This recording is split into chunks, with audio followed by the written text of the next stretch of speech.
So cozy. Tadidindry vele finamanantsika fony fahiny nitondra zava-dehibe ka nisy akony ankehitriny nanjary tafaradalana tsy nifankafohy ny tantara tsy misy fiafarana mandrakiza etoy tampoka teo nitovy ny tadindokanga ka ny fanaraka oendao iaraka meno ny bangasana tsy ny isaraka de niaraka nandeha de niaraka namindra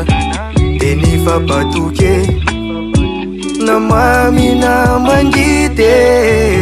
ny fitiavatsika malala de sanatry raha tsy fiafara fa mifanohana de miaratafa iaraka norina ka nipititsika sindi niandahoanao alo sanatry So cozy. efa fantatro sy efa tsapako fianao no anjara nitonom-bavako no nivalika misaotranao ray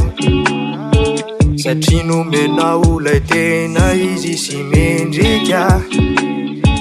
manohana amin'ny lalana tsara tsy ho rendrika ny fitiavatsika malala akinitsika amin'ny avo de mifanoha toa tsy ho lavo fizy no ohatra lehibe indrindra minifity tsika tsy saraka amin'ny olory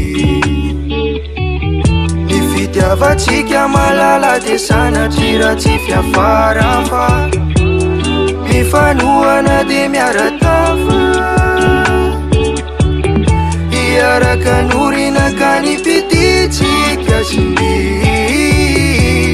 niandahoanao alo sanatry So cozy.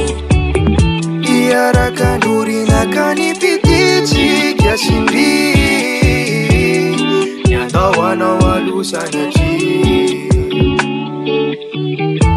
la la la la la la la la la la la la